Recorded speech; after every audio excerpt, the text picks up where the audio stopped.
નમસ્કાર વિદ્યાર્થી મિત્રો, ફરીવાર સ્વાગત છે તમારું એજ્યુકેશનલ એક્સપર્ટ યુટ્યુબ ચેનલ ની અંદર. મારું નામ હાર્દિક પટાણી. આજે ધોરણ 8 એમાં ચેપ્ટર નંબર 15 એનું સ્વાધ્યાય પોથીનું આપણે સોલ્યુશન જોવાનું છે.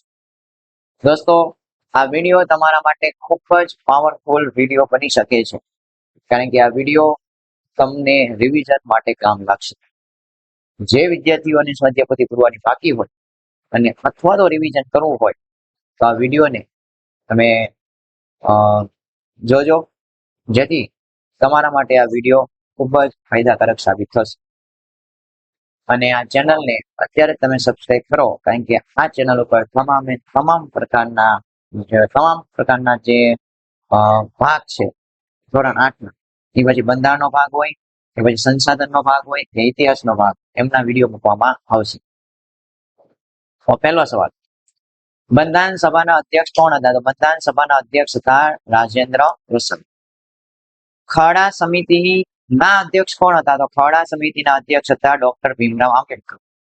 ભારત દેશ ક્યારે સ્વતંત્ર થયો? તો ભારત દેશ 15 ઓગસ્ટ 1947 ના રોજ સ્વતંત્ર થયો. સાર્વભૌમ લોકશાહીની ઘોષણા ક્યારે કરવામાં આવી હતી? તો ક્યારે કરવામાં આવી હતી? એનો મતલબ આપણા દેશનું બંધારણ ક્યારે અમલમાં મૂકવામાં આવ્યું હતું? તો 26 જાન્યુઆરી 1949. 26 નવેમ્બરના દિવસને કયા દિવસ તરીકે 26 નવેમ્બરનો દિવસ છે, એ દિવસે ભારતનું બંધારણ બન્યું હતું. ત્યારે કોને યાદ કરવામાં આવે છે? ત્યારે ડોક્ટર બાબા સાહેબ આંબેડકરને યાદ કરવામાં આવે છે. એની પછીનો પ્રશ્ન છે, લોકશાહીનું મહત્વનું પાસું કયું છે? લોકશાહીનું મહત્વનું પાસું છે સ્વતંત્રતા. ભારત ધર્મની દ્રષ્ટિએ કેવું રાષ્ટ્ર છે? ભારત ધર્મની દ્રષ્ટિએ બિન સાંપ્રદાયિક રાષ્ટ્ર છે.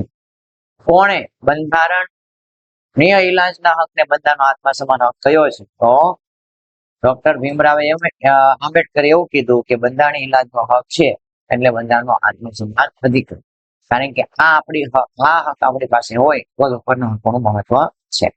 એની પછી તમે જો, ખાલી જગ્યા દરેક દેશનો મૂળભૂત દસ્તાવેજ છે. તો બંધારણ દરેક દેશનો શું છે? મૂળભૂત દસ્તાવેજ. બંધારણ સભાના અધ્યક્ષ કોણ હતા? તો રાજેન્દ્ર પ્રસાદ. બંધારણ સભામાં કુલ કેટલા સદસ્યો હતા? 389. આપણે દેશમાં દર વર્ષે બંધારણ દિવસની ઉજવણી ક્યારે કરવામાં આવે છે? તો 26 નવેમ્બર 1949. આપણા દેશના બંધારણની શરૂઆત શેનાથી થાય છે? તો આપણા દેશના બંધારણની શરૂઆત અમુકથી થાય છે. અમુક એટલે શું? અમુક એટલે પ્રસ્તાવના. અમુકનો મતલબ શું થાય? પ્રસ્તાવના. કઈ થોડી જોડીમાં મિસ્ટેક છે, અર્થ આવશે, એવી તમે સુધાર. આપણા દેશની સામાન્ય ચૂંટણીઓમાં કેટલા વર્ષની ઉંમર મત આપવાનો અધિકાર હોય છે? 18 વર્ષ. ભારતમાં કાયદાકીય શાસન વ્યવસ્થાની જોગવાઈ છે. તો ભારતમાં સંઘીય શાસન વ્યવસ્થાની જોગવાઈ છે. ઓકે. આપણા દેશની સંઘ સરકારને બીજા કયા નામે ઓળખવામાં આવે છે? તો કેન્દ્ર સરકારના નામે ઓળખવામાં આવે છે. કેટલા વર્ષથી ઓછી ઉંમરના બાળક પાસે તમે બાળ મજૂરી કરાવી શકો નહીં? એને શિક્ષાપત્ર પૂરો છે. એ કેટલા વર્ષની ઉંમર આવશે? 14 વર્ષ. એની પછી ખરાબ. આપણો દેશ લોકશાહી દેશ છે, સાચું કે ખોટું? તો સાચું. આપણા દેશનું બંધારણ અલિખિત છે, તેમાં શું આવશે? ખોટું. ડોક્ટર રાધાકૃષ્ણન બંધારણ સભાના અધ્યક્ષ હતા. તો રાધાકૃષ્ણન નો. ઓકે. રાજેન્દ્ર પ્રસાદ બંધારણ સભાના અધ્યક્ષ હતા, એટલે ખોટું. ડોક્ટર ભીમરાવ આંબેડકર બંધારણ સભાના મુદ્દા સમિતિના અધ્યક્ષ હતા. તો સાચું. પ્રત્યેક સંઘ રાજ્ય છે, એ પણ સાચું. સંઘ સરકારને રાજ્ય સરકાર કહેવાય, રાજ્ય સરકાર નો કહેવાય, કેન્દ્ર સરકાર કહેવાય. તો ખોટું. મૂળભૂત હકોની દ્રષ્ટિએ બધા જ નાગરિકો કેવા છે? સમાન છે. સંવિધાન પણ કેવું છે? સાચું છે. ભારતના બંધારણે 6 થી 14 વર્ષની ઉંમરના બાળકને મફત અને ફરજિયાત શિક્ષણનો અધિકાર આપ્યો છે. તો સાચું. એની પછી આપણે જોવાનું છે જોડ. તમને પૂછવામાં દેશનો મૂળભૂત દસ્તાવેજ કયો છે? દેશનો મૂળભૂત દસ્તાવેજ છે દેશનું બંધારણ.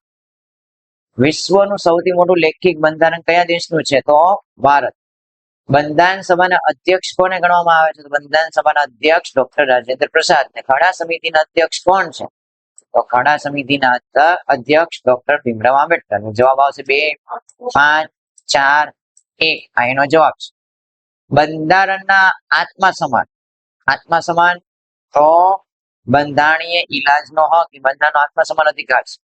રાષ્ટ્રધ્વજ રાષ્ટ્રગીતને આદર આપવો એ આપણી એક છે, એ આપણી એક ફરજ છે. શું છે? ફરજ. ચાલો, ગીતને આદર આપવો એ આપણી શું થાય? ફરજ થાય. શું થાય? ફરજ. ચાલો, એની પછી વિચારોની અભિવ્યક્તિ. વિચારોની અભિવ્યક્તિ છે તો તમને કહેવામાં આવે